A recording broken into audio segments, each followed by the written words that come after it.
आणि जे काही असंगत्व बोधाने प्रारब्धवशामध्ये ज्या काही क्रिया झाल्या त्या क्रिया किंवा कर्म जे घडले ते पूर्णतः प्रारब्धाचा भोग घेऊन ज्यावेळेस प्रारब्ध संपूर्ण संपलं आणि ते संपल्याच्या नंतर तो ज्ञानी असल्यामुळे म्हणजे ज्ञानमार्गाने नेय मार्गाने त्याला ब्रह्माचं ज्ञान झाल्यामुळे ब्रह्मप्राप्ती झाल्यामुळे त्याच्या ठिकाणी देश काल या किंवा स्मृती याचा कोणतंही बंधन न राहता तो उत्तरायणात जाऊ अथवा दक्षिणायनामध्ये जाऊ याला कालही सांगितला नाही, देशही सांगितला नाही आणि त्याची भगवत स्वरूपाच्या ठिकाणी चिंतनामध्ये बुद्धी असावी असंही सांगितलं नाही. कारण ज्यावेळेस ज्ञान झालं तत्वदृष्टीला त्यावेळेस नेयमार्गामुळे त्याचं क्रियमानही असंगत्वबोधाने गेलेलं संचितही गेलं आणि प्रारब्धाचा भोगून संपल्यामुळे कोणत्याही प्रकारचा कर्माचाही लेश राहिला नाही. कोणत्याही प्रकारचं बंधन देहात्मबुद्धी किंवा त्या देहात्मबुद्धीच्या वशा संबंधाने येणारे प्रपंचाचे जे काही काम क्रोध दंभ अहंकार जे आदी गोष्टी असतील त्यांचाही लेश नसल्यामुळे तो सहज मुक्त झाला. त्याच्या अंतकाला देशकालाचे काय नाही बंधन नाही. मग कुठेही पडो केव्हाही पडो कसाही पडो त्याच्या मुक्ततेमध्ये ब्रह्मस्वरूपाच्या याच्यामध्ये कधी बिघाड होत. हा झाला कोण तत्वदृष्टी पुढे अदृष्टी त्याला मात्र उपासकाचा असतो ना त्याला मात्र देश पाहिजे पुढे काल पाहिजे स्मृती पाहिजे. 8वा अध्याय गीतेतला लावत नाही धमो रात्री स्वतः कृष्ण सन्मासा तत्तपयाता ब्रह्मती ब्रह्म ब्रह्मविदो. 8व्या अध्यायामध्ये आमच्या गीतेमध्ये आता कोण राहिला तर्कदृष्टी त्यांनी अष्टादश आणि विद्येच्या प्रस्थानाचा काय केला. अष्टादश प्रस्थाने कोणते 4 वेद 4 उपवेद वेदाची 6 अंग पुराण मीमांसा 6 वेदांग हो शिक्षा कल्प निरुक्त एका 4 4 आणि 4 8 8 आणि 6 14 पुढे मीमांसेमध्ये 2 ब्रह्ममीमांसा आणि धर्ममीमांसा आणि शेवटी धर्मशास्त्र 1988 पुराण मिळून किती झाले. हे ब्रह्मविद्येची प्रस्थान आहे हो. आणि हे सगळे पुराण कोणी लिहिलेले आहे महर्षी व्यासाने लिहिलेले. 18 पुराण पुन्हा उपपद 18 महाभारत कोणी लिहिलं व्यासाने लिहिलेलं आहे. नमोस्तुते व्यास प्रल्हारविंद याला बुद्धी म्हणतात. आपल्यालाही बुद्धी आहे पण ते म्हणण्याचं काय नाही. जाऊ द्या. तेव्हा मुक्त याने अभिप्राय काय काढला हा महत्वाचा काल्पनिक गेला की त्या सर्व शास्त्रामध्ये उत्तरमीमांसा जी मोक्षुला काय आहे बाकीचे शास्त्र आहे ना त्या सर्व शास्त्रामध्ये मोक्षुला कोण ग्राह्य आहे उत्तरमीमांसा. मग आता तो आहे ना निर्णय झाल्यानंतर कोणाला भेटण्याकरता जातो वडिलाला भेटण्याकरता जातो ना. त्या वडिलाची अशी अवस्था असते मंद वैराग्य कोणतं वैराग्य घर सोडून जावं एवढं काही नाही. बरं घरामध्ये रमत नाही कोणतं वैराग्य बाबा जातो. आता बापाचा उद्धार करायचा कोणाचा बापाचा उद्धार पोरगा बापाचा काय करतो तो अस्वस्थ असतो. मग त्याने सगळी पुराणं काय केलेली असतात. एकाही पुराणाचा एकाशी काही संबंध नाही. विष्णू पुराण आहे शिवपुराण आहे गणपती पुराण आहे त्याचप्रमाणे देवी पुराण आहे सूर्य शक्ती पुराण आहे. एक असा काय नाही त्याचा समन्वय साधतो. काय साधतो नाही का. विष्णूचे लोक म्हणतात विष्णूच मोठा आहे शिवाचे भक्त काय म्हणतात, एकमेकाला शिवाय देत नाही पण पटत नाही. वाचा की तरंग 7वा परिच्छेद क्रमांक 14. जिज्ञासूस उत्तर मीमांसाच ग्राह्य, बाकी सर्व त्याज्य. वास्तविक उत्तर मीमांसे वाचून सर्व शास्त्रे जिज्ञासूला त्याज्य आहेत असे शारीरकामध्ये सूत्रकार भगवान व्यास आणि भाष्यकार शंकराचार्य यांनी स्पष्ट सांगितले आहे. म्हणून उत्तर मीमांसेशिवाय अन्य शास्त्रे मोक्षोपयोगी आहेत असे समजणे योग्य नाही. तथापि सारग्राही बुद्धीने तर्कदृष्टीचा हा निश्चय आहे. आचार्यांद्वारा श्रवण करून तर्कदृष्टीचा असा निश्चय झाला असला तरी तो तर्कदृष्टी असल्यामुळे वारंवार कुतर्क उत्पन्न होऊन मी केलेला हा निश्चय. त्याचं नाव काय, तर्कदृष्टी. एकदा ऐकल्यानंतर निश्चय होतो का पुन्हा पुन्हा विचारतो. मग काय गुन्हा आहे का पुन्हा पुन्हा विचारतो. ते काही विद्यार्थी असतात ना, त्याला एकदा सांगून काम मागत नाही, पुन्हा पुन्हा. पण तर्क एवढा फरक कोणता आहे, विषयाला अनुसरून तर्क करावा. काय करावा, नाही तर आपला तर्क करत असतो. म्हणलं गुरुजी तुम्ही गीता सांगितली बरं, आणि गीता सांगण्याच्या पूर्वी 2 गदे सांगितले. ते 2 गदे कसे उद्धार पावले मला माहिती नाही. पंडितजी म्हणाला तू अधिकार नसताना तुला गीता सांगितली म्हणून मी एक गुद्दा, तू एक. विषयाला अनुकूल सांगावं लागतात. तर्क करायचा पण कसा, विषयाला अनुकूल. मग त्याने विषयाला अनुकूल तर्क करून कोणता तात्पर्य काढला, उत्तर मीमांसा. आता तो ब्रह्मजिज्ञासा, त्याला ब्रह्मसूत्राचं म्हणतात. 555 याचं सूत्र आहे. याचा तो जन्माद्यस्यता शास्त्र योनित्वात तत्वसमन्वयात अशी सूत्र असतात. व दुसऱ्या विद्वानांची आपल्या निश्चयाशी एकवाक्यता होती की नाही असे पाहण्याकरिता अनेक विद्वानांच्या भेटी घेऊन त्यास सर्व शास्त्रांच्या तात्पर्याविषयी आपला झालेला निश्चय कळविला. सर्व विद्वानांनी त्याचा निश्चय ऐकून तो केलेला निश्चय सर्व शास्त्र संमत व योग्य आहे असे सांगितले. त्यावरून तर्कदृष्टीने सर्व संशय नाहीसे होऊन बंध मोक्षादी सर्व जगताविषयी मिथ्यात्व निश्चय करून आणि आत्मा ब्रह्मरूपाने प्रत्यक्ष जाणून कृतकृत्य झाला. कृतकृत्य झाला कोणत्या ज्ञानामुळे, अपरोक्ष. पण कोणाचं अपरोक्ष, ब्रह्मविद्या म्हणतात. पूर्णत्वाला कोणची विद्या कारणीभूत आहे, योग माधुर सुखम दाल्पे सुखम. एखाद्या नदीला जर पूर्ण व्हायचं असेल कोणाला भेटलं पाहिजे, काय का धरणाला भेटून नदी पूर्ण होते का, फुटलं भेटलं तर सगळे गाव आहे. मग धरणामध्ये काय सामान्य आहे, काय आहे मारावं लागते. काय मोठे मोठे आपल्या महाराष्ट्रापेक्षा उत्तर भागातले धरणं काय नाही का, केवढे मोठे धरण आहे. धरणाला नदी भेटून सुद्धा नदी नदीच राहते, पण समुद्राला भेटल्यानंतर नदी काय होते. मग कोणत्या विद्येने पूर्ण होत असतो, पूर्ण ब्रह्म झाला पार्थ. साधा वया पुढील कार्यार्थम मर्यादा श्रीकृष्णनाथ उल्लंघनेची गीतेमध्ये ज्ञानोबराचे भव्य आहे. मग आता पूर्ण झाला, कृतकृत्यश्च जन्म आलो त्याचे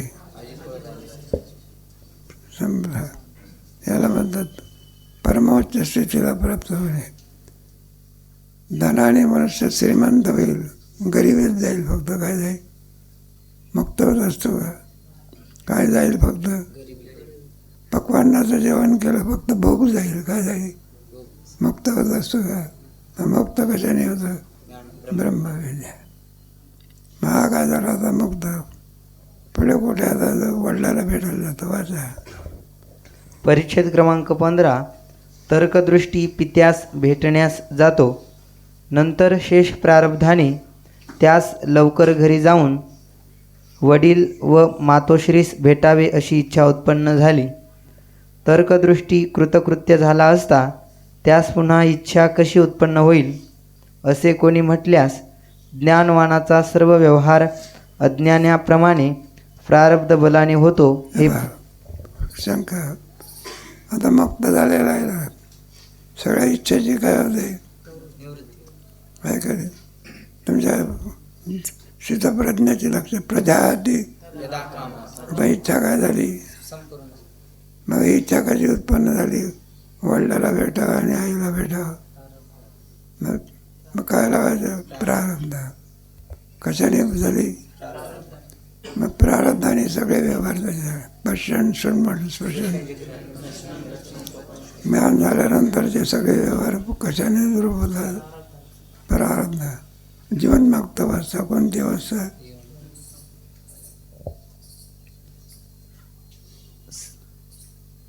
पूर्वी तत्वदृष्टीच्या ज्ञानोत्तर व्यवहाराच्या वेळी सांगितलेच आहे. म्हणून तर्कदृष्टीस प्रारब्ध बलाने इच्छा झाली, यात विशेष ते काय. आणि काही शास्त्रकारांनी ज्ञानवानास इच्छा होत नाही असे म्हटले आहे. त्याचा अभिप्राय असा नाही की ज्ञानवानाचे अंतःकरण पदार्थाच्या इच्छारूप परिणामास प्राप्त होत नाही, म्हणजे इच्छा होत नाही असे नाही, कारण अंतःकरणाचे इच्छाधिक सहज धर्म आहे. जोपर्यंत मन आहे तोपर्यंत ते काय करणार, आपल्या स्वभावाला गेल्याशिवाय.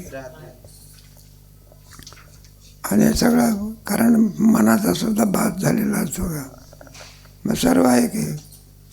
निवृत्तीनाथ महाराजांना सुद्धा मांडे खाण्याची झाली होती, गोरक्षनाथ, त्याच्याकडून मच्छिंद्रनाथ, त्यांना वडे खाण्याची काय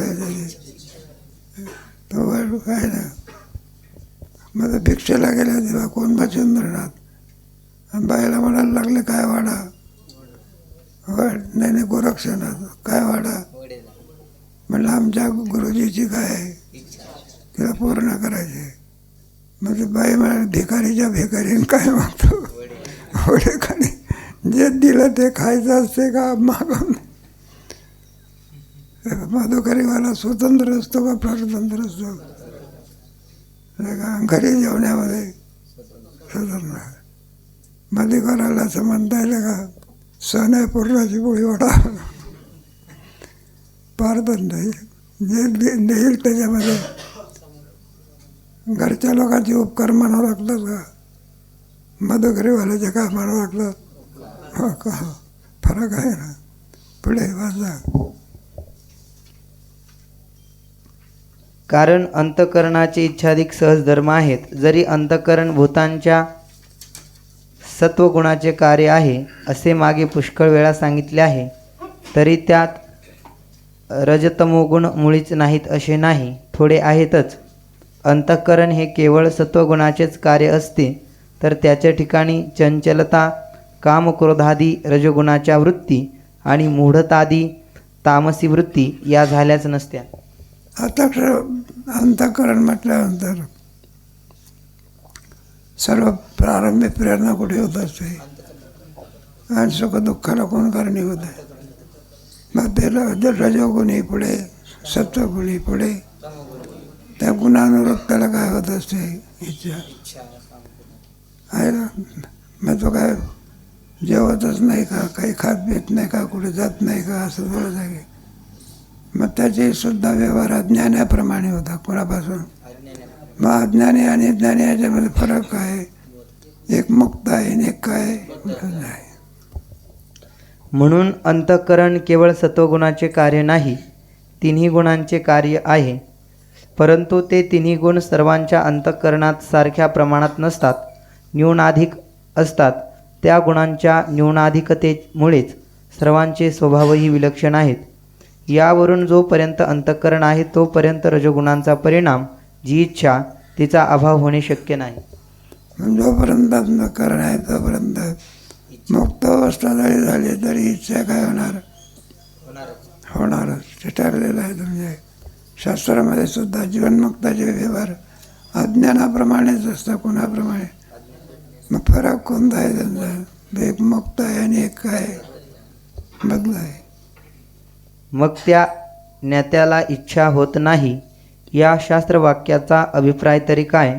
त्याचा अभिप्राय इतकाच की ज्ञानी आणि अज्ञानी या दोघांना इच्छा होतातच. त्यात अज्ञानी इच्छाधिक आत्म्याचे धर्म समजतो व ज्ञानी काम, संकल्प, संदेह, राग, द्वेष, श्रद्धा, भय, लज्जा आणि इच्छादी सर्व धर्म अंतःकरणाचे परिणाम आहेत, आत्म्याचे नाहीत असे निसंदेह जाणतो. म्हणजे सगळे धर्म कोणाचे आहे? अंधकरण. इच्छ काय रीर धीर वीर इत्यंत सर्व श्लोक आहे वेदामधला. सगळे धर्म कोणाचे आहे?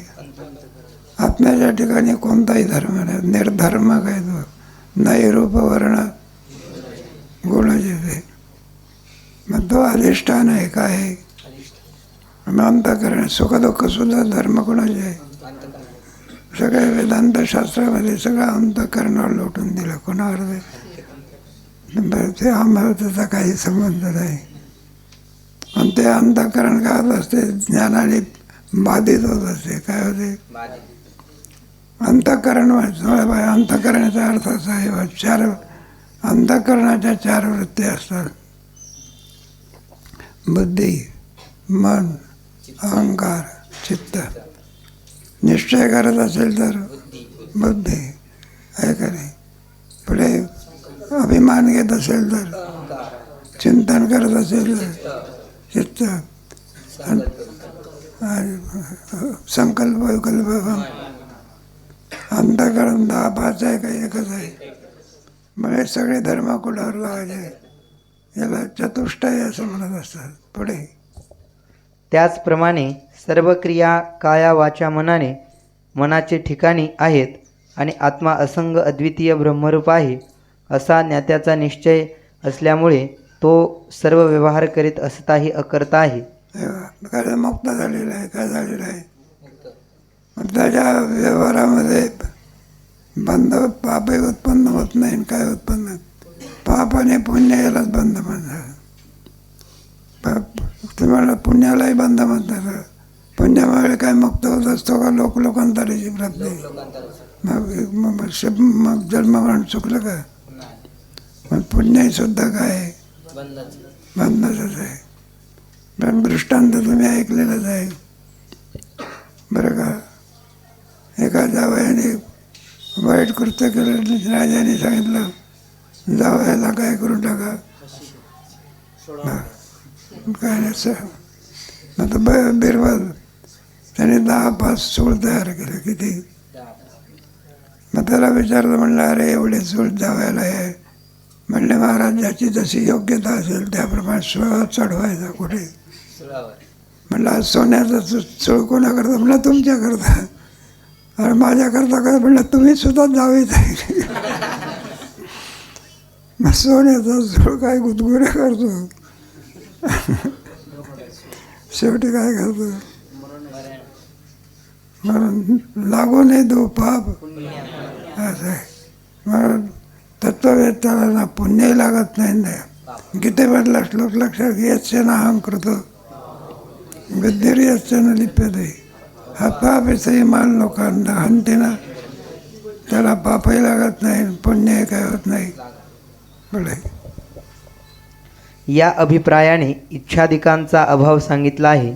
श्रुतीमध्ये असे सांगितले आहे की ज्ञान झाल्यानंतर ज्ञानवानाच्या हातून जे शुभाशुभ कर्म होईल त्यापासून उत्पन्न होणाऱ्या पापपुण्याचा संबंध त्यास होत नाही आणि प्रारब्ध हे मात्र भोगानेच क्षीण होते. म्हणून पापपुण्य झालं लागत नाही. प्रारब्ध मात्र काय करायचं? भोगायचं. पुढे म्हणून प्रारब्ध बलाने अज्ञानाप्रमाणे सर्व व्यवहार आणि विषयांची इच्छा ज्ञानवानास संभवते असो. म्हणून ज्ञानवानाला सुद्धा इच्छा असो आणि तो सर्व व्यवहार तुमच्या आमच्याप्रमाणे काय करतो का? यद्यदाचरते श्रेष्ठ अर्भकाचेसाठी नाती धरली पटे तैसे संत जगीन क्रिया करून. मग सर्व व्यवहार त्यांचे होत असतात. पण एवढा फरक आहे. काही व्यवहार लोकोपकारार्थ होता, कोणाकरता नाही का. हे रिताना काही आवश्यक प्रत्यक्ष म्हणजे सगळे व्यवहार कशा करता करतात? वाढावया सुख भक्ती भाव धर्म अनुकूळाचारी नाम. चौथ्या तरंगाचे आरंभी सांगितल्याप्रमाणे शुभ संतती राजाचे तिघे पुत्र गृहत्याग करून गेले आणि नंतर सद्गुरूंकडे जाऊन त्यांना ब्रह्मज्ञान कसे प्राप्त झाले याबद्दलची येथपर्यंत सर्व हकीकत सांगितली. आता पुत्र गृहत्याग करून गेल्यानंतर शुभ संतती राजाची काय स्थिती झाली ते सांगतो. म्हणजे मग पोरं काय झाले, मुक्त झाले आणि आपला आता अडाणीच्या काय राहिला, बद्धच राहिला. आपल्याची काय स्थिती झाली कोणाची, ते स्थिती आता काय करतो सांगतो. सांगा की आमचं काय बिघडलं. परिच्छेद क्रमांक 16 शुभ संततीची स्थिती. मंद वैराग्य कोणासही नेहमी दुःख देते, कारण दोषदृष्टीमुळे विषयभोगात सुख वाटत नाही आणि तीव्र वैराग्य नसते. म्हणून स्त्री धनपुत्रादिकांचा त्याग करून घर सोडून जाण्याचे धैर्य होत नाही. दोषामुळे काय वाटत नाही. विषयात प्रवृत्ती होत नाही. सुनबाई बोलते मुलगा मनाचा आहे सारखा ऐकत नाही. अमकं दोषच आहे ना एक प्रकारे. गरिबी आहे मग सोडून मोक्षाकरता जाण्याची इच्छा होते का. कोणतं वैराग्य आणि तीव्र वैराग्य चढवणे बैला आणि या भाविष्य कोणतं वैराग्य. मग मुलांचं वैराग्य कोणतं आहे, म्हाताऱ्याचं. अशी स्थिती शुभ संतती राजाची झाली.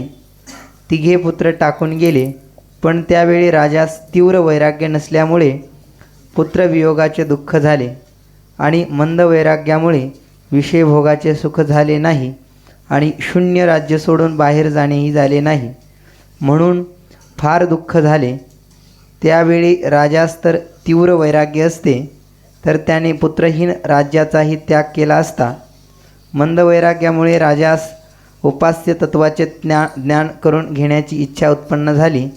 तेव्हा त्याने आपल्या राज्यातील श्रेष्ठ पंडित बोलावून त्यांना निद्रा जागृतीरहित म्हणजे ज्ञानाज्ञान रहित असा देव कोणता की जो आपल्या भक्तांचे रक्षण करतो असा प्रश्न केला. कोणता देव मोठा होत नाही जो आपल्या भक्ताचं काय करतो. माझे 5 देव आहे. एक विष्णू परमात्मा, दुसरा भगवान, तिसरा गणपती, चौथा गोद देवी, नया गोद सूर्य आणि चौथा कोणता, 5वा देवी. याला जन्म नाही, काय नाही, जन्म नाही ना. जन्म नाही म्हणून भगवान विष्णूचा जन्म सांगितला आहे का. म्हणजे देव या पदाला प्राप्त झाला. आणि वारकऱ्याचा देव कोणता आहे मग नाही सांगता. आम्ही ज्याचे दास तो देवाचाही भगवान नाही. अजून नाही ध्यानामध्ये आला. जाऊ द्या. पांडुरंग परमात्मा विटेवरती उभा, त्याच्याशिवाय वारकरी काय करत नाही, नाही का. मायशी चंद्रभागा ऐसा विटेवर कोणी उभा केला पंढरीकासाठी. आणि उपकार कोणाचे आहे सगळे. परिच्छेद क्रमांक 17 विष्णुपासकाचे मत. असा राजाचा प्रश्न ऐकून प्रथम विष्णूचा उपासक याने राजास सांगितले की सर्व देवात वासुदेव श्रेष्ठ असून शंकर, ब्रह्मदेव, गणपती, सूर्य, देवी वगैरे देवता विष्णूच्या आज्ञेत वागतात. कोणाच्या आज्ञेत. म्हणून मोठा देव कोणता. एवढा मोठा 4 फूट उभा केला तर मोठा देव का. नाही मोठे मोठे असते ना काही ठिकाणी, हे हनुमंताचे उभे मूर्ती. मोठा याचा अर्थ असा आहे ज्याच्या सत्तेत हे सर्व बघतात, त्याला कोणता उदय म्हणायचा. पुढे त्या विष्णूपासून सर्व जगत उत्पन्न होते व त्यातच अनेक अवतार धारण करून तो भक्तांचे रक्षण करतो, असे सर्व उपनिषदे, भारत व पद्मपुराणादी ग्रंथात सांगितले आहे. आता तेव्हा तोच परमात्मा मुळामध्ये कसं आहे, निर्गुण आणि मात्र भक्ता करता त्याला काय व्हावं लागतं. मग तिथून का कार्य करीत नाही, तिथूनच कार्य करायचं. काय उत्तर आहे आता? निर्गुण निराकार, त्या ठिकाणी कर्तृत्व नाही, काहीच नाही, असंग अशा प्रकारचं. दुसरं आहे समान सत्ता. काय कारण ब्रह्म कोणत्या सत्तेत आहे आणि व्यवहार कोणत्या सत्तेत व्हायचा आहे, मग कोणत्या सत्तेत येऊ लागतं. समान सत्ता, नाहीतर का विषम सत्तेत आहे. ताण आहे व्यावहारिक. बघा मृगजळ कोणत्या सत्तेत आहे, व्यवहार होतो का मग व्यवहार समान सत्तेत का होतो. म्हणून देवाला सगुण व्हावं लागतं.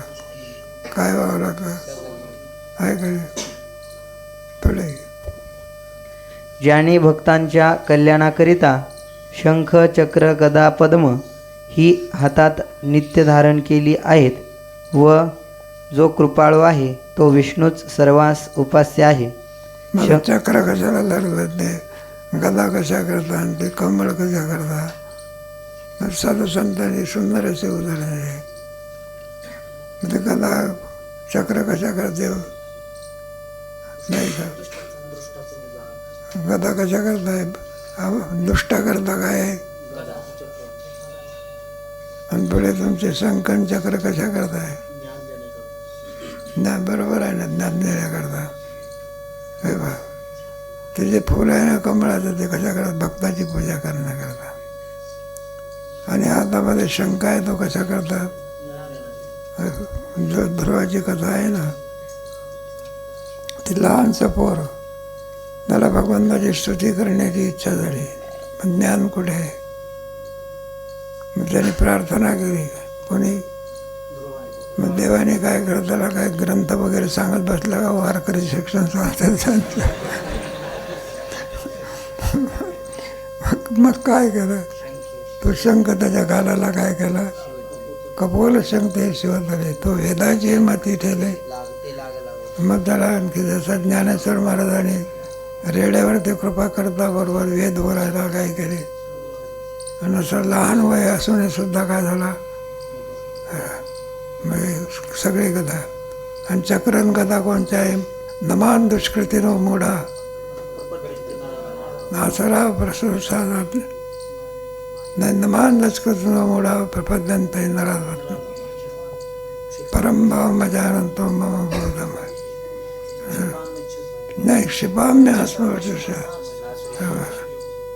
ते आपले सीताराम गीता शिकवतात ना, नमान दुष्कृतीनो मोडा प्रपद्यंत नराधरात शिपाम्य सदा आसुरी सोयी. आणि तेवढ्या वेळी काम मागत नाही बरं का. इथं तर हाणतो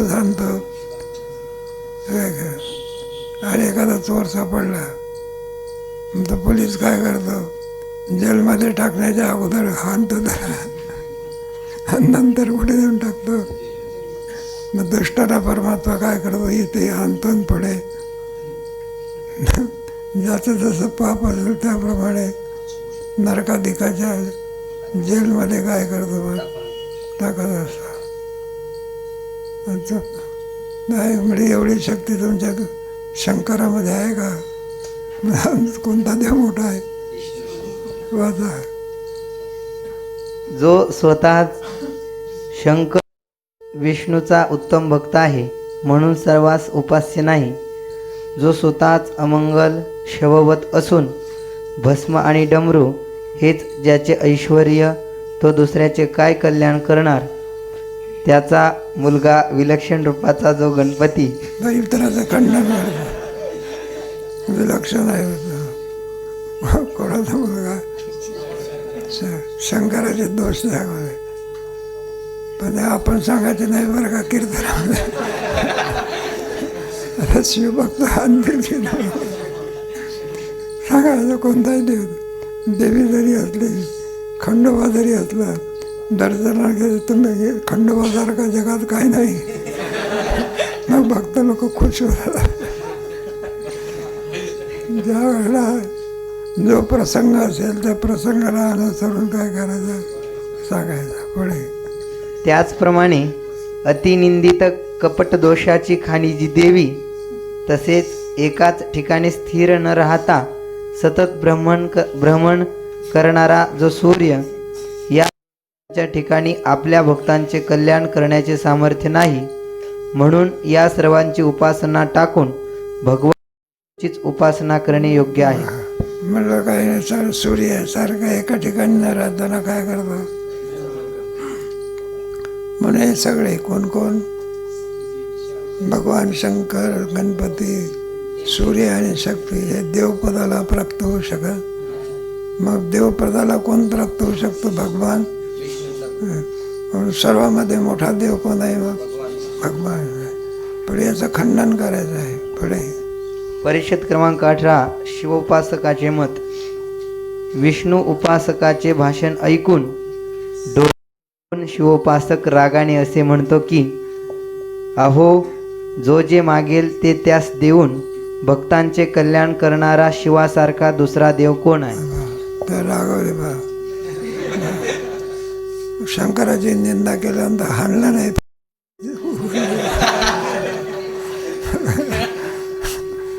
ते भाषाच आहे ना, काय भाषाच आहे. मग म्हणायला लागले कोण सर्वांमध्ये एक शिवमहिम्न स्तोत्र आहे बघा. त्या शिवमहिम्न स्तोत्रामध्ये शंकराची महिम न पारंते परमविदेशो सुधीर ब्रह्मादीनामपि तदवसन्न पैरा यथा वाच सर्व स्वमितिपादमाना नदीगुरम ममाप्यशस्तोत्तरी हरनिरपवाद परिकरा. सुंदर आहे. असं गिरी समस्या शिवधरो शाखा लेखणी पुत्रगुरुवी लिखितो यदि गृहीतो शारदा तदपि तो गुणानाम. म्हणला किती गुण आहे त्याच्या ठिकाणी. त्याला उपमा देऊन असतगिरी समस्यात जलम. एक पत्र लिहायचं असलं शाही पाहिजे का नाही, लेखणी पाहिजे का नाही. मग सरस्वतीने शाही कोणाची केली? समुद्राची. लेखणी कोणाच्या केल्या? झाडाच्या. आणि बरं का तासभर लिहिते आणि 5 तास झोप येते. लिखिते काही गृहीत्वा शारदा सर्व काळ येते तदपि तो गुणानाम यश पार. तरी भगवान शंकराचे गुण समाप्त होऊ शकत. मग किती गुण आहेत समुद्रामध्ये, किती पाणी आहे सांगता येते का? सूर्याच्या ठिकाणी प्रकाशामध्ये केवढं सामर्थ्य आहे सांगता येते. जसा एक किरण उगवला तर ब्रह्मांडातला सगळा अंधकार घालवण्याची शक्ती कोणात आहे? त्याप्रमाणे परमात्म्याच्या ठिकाणी किती गुण आहे. वेदाला सुद्धा त्याच्या गुणाचं तुझी पार नाही गुन्हा. अल्पमती नारायणा भवतारकाजी सुजाना ऐक विज्ञापना तुझी पार नाही. हे कोणाचं वर्णन चाललं आहे? शंकराचं झालं. विष्णूचं काय केलं? खंडन केलं. आणि आता गुणाचे वर्णन कोणाचं चाललं आहे? भगवान शंकराचा. पुढे वाचा. असे पहा की ज्याने आपले सर्व ऐश्वर्य विष्णूस अर्पण करून, स्वतः भस्म धारण करून, चर्म कपाल हाती घेऊन, स्वतः लंगोटी लाविली आणि त्यावरून असे सुचविले की वैराग्यासारखे सौख्य विषयात नाही. एवढा मोठा त्याग केला आणि कुठे वास्तव्य केलं? होय का नाही? एवढा सगळ्या सृष्टीचा त्याग करून कशा करता एवढा मोठा त्याग केला? त्याग नाही का? अंगाला काय लावलं? बरं, लंगोटी लावली की पुन्हा का बांधली कशाने? सर्पाची वैभव कोण नाही. तेव्हा विष्णूचं घरी कार्यक्रम होता लग्नाचा. मग आमंत्रण कोणाला होते? भगवान शंकराला. सगळी मंडळी आपापल्या वाहनावर येऊन राहिले. मग आता भगवान शंकराचं वाहन कोणतं? बरं. आणि लंगोटी. आणि काय होतं तुमचे? सपानी लंगोटी अशी बांधली. आपण कडदोडा असतो ना, त्याने कसं बांधलं सापाने. आणि तिकडून काय झालं, आता विष्णूची दिंडी आली बा. आणि विष्णूची दिंडी आली म्हणजे त्याच्यामध्ये गरुड वाहन. कोणतं वाहन? भगवान कोणावर बसून येतात? गरुडावरता. आणि त्या गरुडाला पाहता बरोबर हे जे सगळे सापड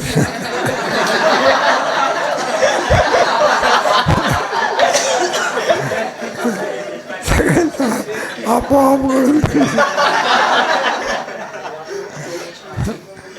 काय. आणि वाईट कोणाला जास्त वाटलं? त्याच्या मिसेसला. झगडा, नाकडा झगडा. जाऊ द्या. तेव्हा प्रत्येक जण आपापल्या देवाला सामान्य समजतो का सर्वापेक्षा श्रेष्ठ समजतो. मग शंकराचे भक्त कोणाला त्यांना जर उभा एखादं धोतर जर शिवायचं असलं बरं का, तर उभं शिवत नाही. कसं शिवतात? त्यांचा गंध कसा असतो? उभा असतो का? आणि विष्णूचा गंध हे पहिल्यापासून साधू संतांनी हा भेद काय करून टाकला?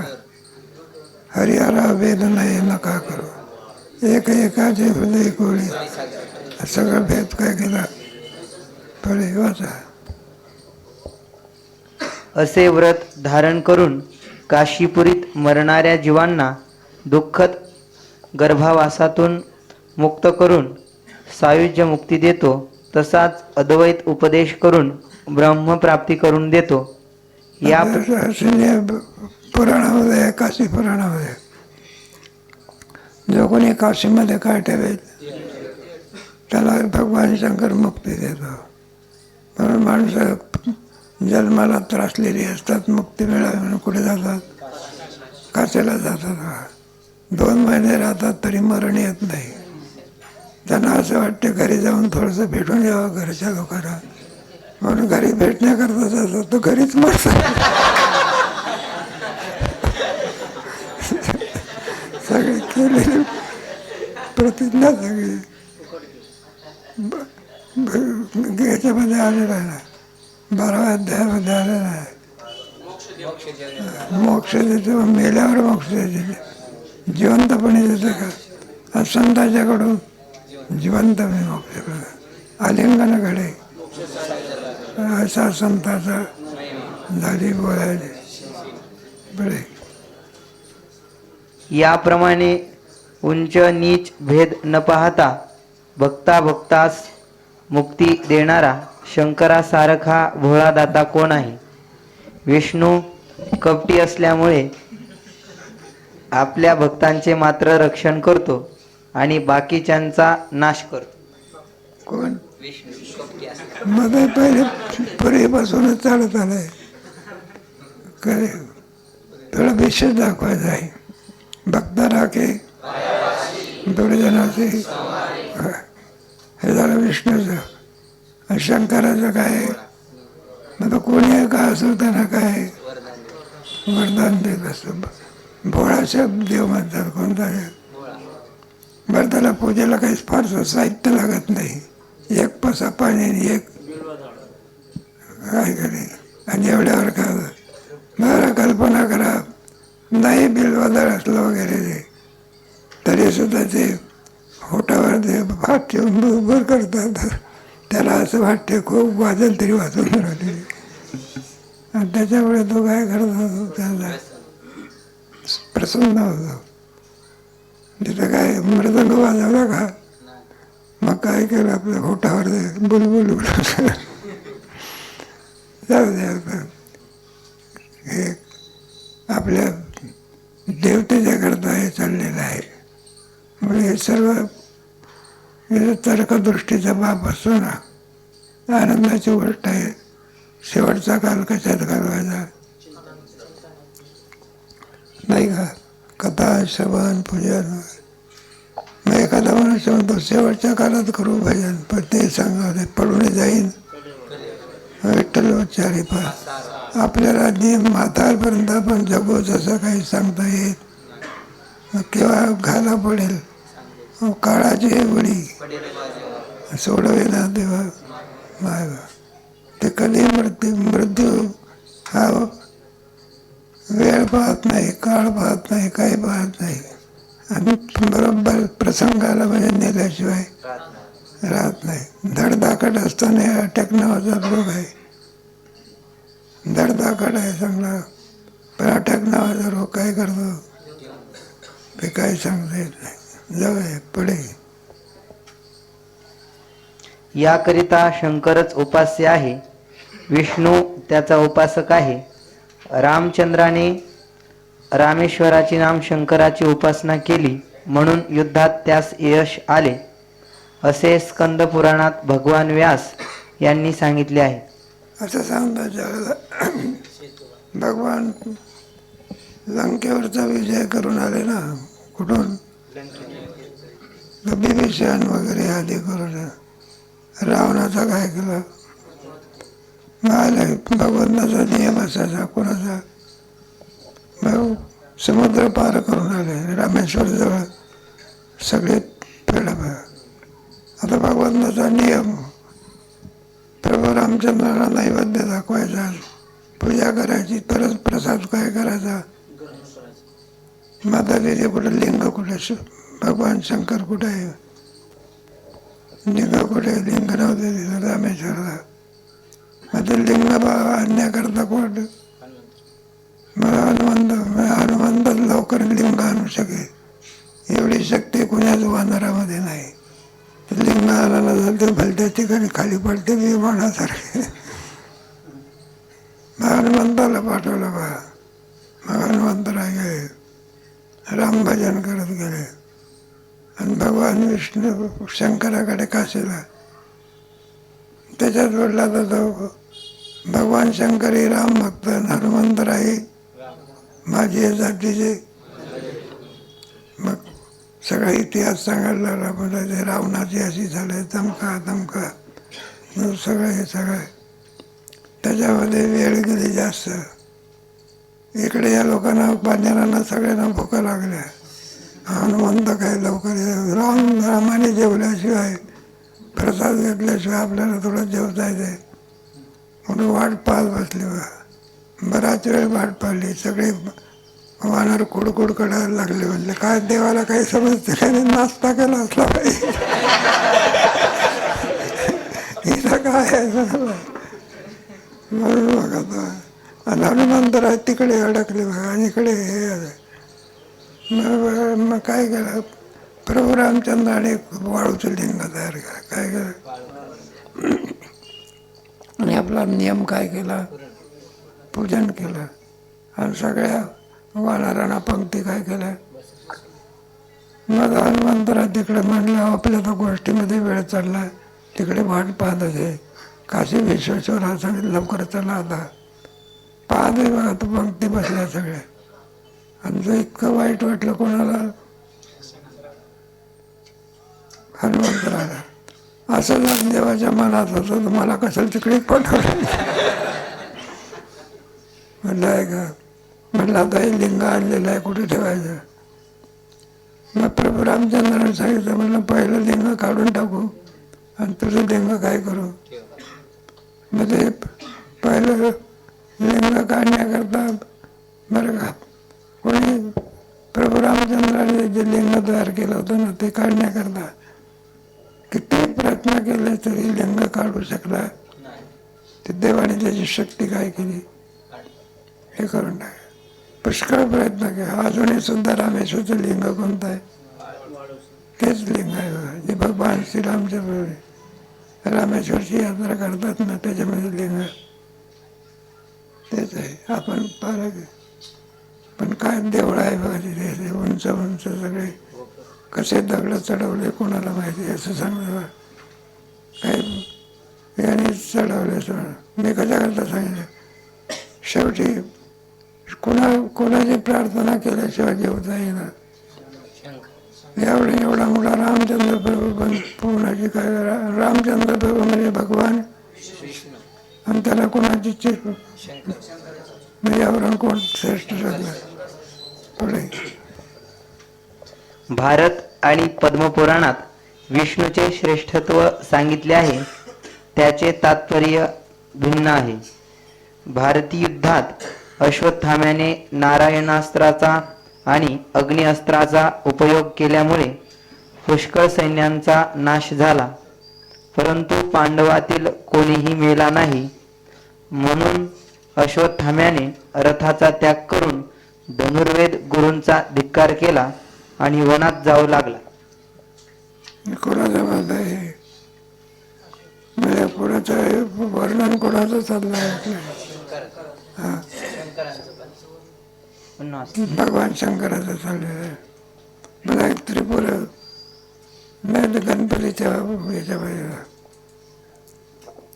गणपतीच्या महत्वामध्ये सांगायचं म्हणजे मग तो प्रसंग सांगा. आता हल्ली वर्णन कोणाचं चाललेलं आहे? भगवान शंकराचा. पुढे वाचा. तेव्हा व्यासांनी त्यास उपदेश केला की तो धनुर्वेदाचा गुरु आणि गुरूंचा धिक्कार करू नकोस, कारण अर्जुन आणि कृष्ण हे नरनारायण रूप असून त्यांनी शिवाची फार भक्ती केली. त्या भक्तीच्या अधीन होऊन साक्षात शंकर त्यांच्या रथाच्या अग्रभागी राहिला आहे. भगवान कोण? विष्णू, वासुदेव आणि अर्जुन कोणाची प्रार्थना केली आणि मग पुढे त्यांना विजय काय झाला यावर मोठा कोण ठरलं? भगवान शंकर सर्वांमध्ये काय थोडक्यामध्ये देवाला जे संकट आलं त्यावेळेला विष कोणी प्राशन केलं? कारण 14 रत्न आहे ना ते निघालं, त्याच्यात विष निघालं होतं. आणि कुठून निघालं विष? समुद्र केवढा एवढा आहे का? मग विष केवढा असेल? ते सगळं प्राशन कोणी केलं? पण त्याचा कंटेंट वेळा आहे हा कोणाचा? म्हणजे विष शमन होण्याकरता, काय होण्याकरता? शमन होण्याकरता गंगा घेतली डोक्यावरती कुठे. आणि शेवटी भगवान शंकराने सुद्धा कोणाचं चिंतन केलेलं आहे? रामप्रभू. रमे रामे रमा राम मनोरमे सहस्रनाम तत्तुल्यम राम नाम वरान. एक रामाचं नाव घेतलं तर एक विष्णू सहस्रनाम आहे. रमे रामे मनोरमे. तुम्हाला माहिती नाही? पार्वतीचा नियम होता विष्णू सहस्रनाम म्हणायचं. कोणाचा?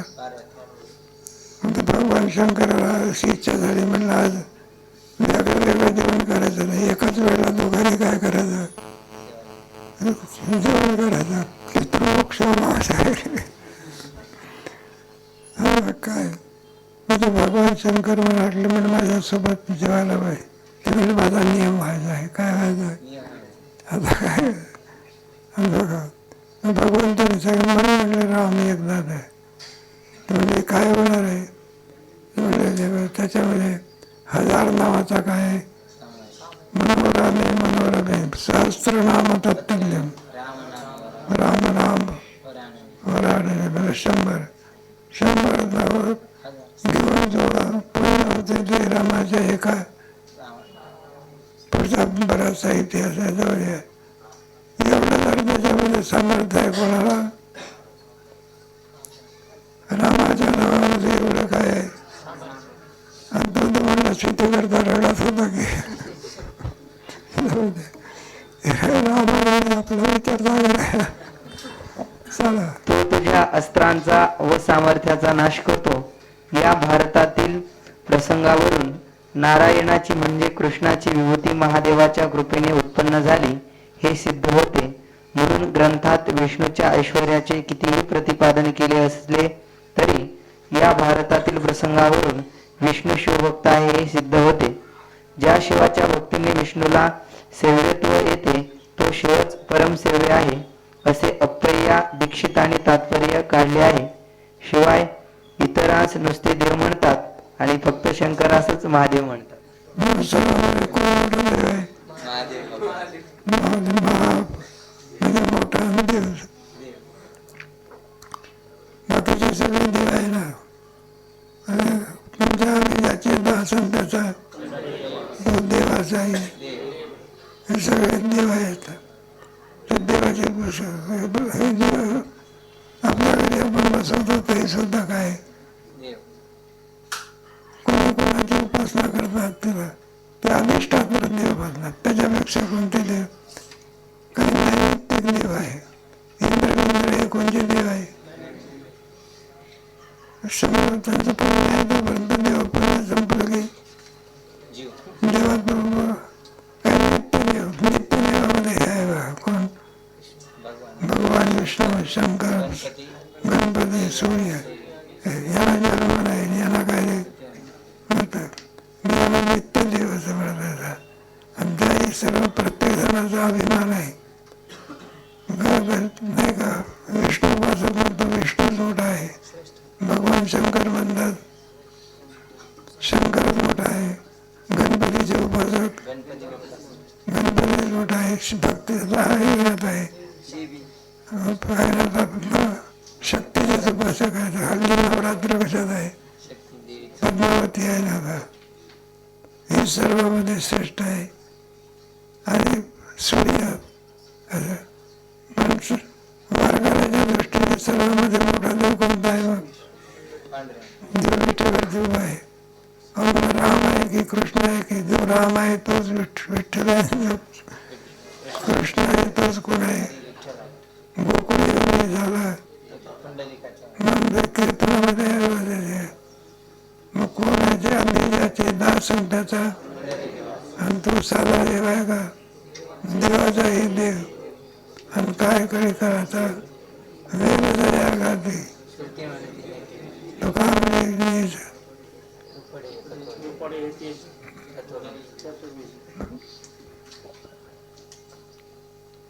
बरं संपलं आहे. थोडंच राहिलं बघा. 2-3 वेळी आणि का गाडी आहे का? 2-3 वेळी राहिलं.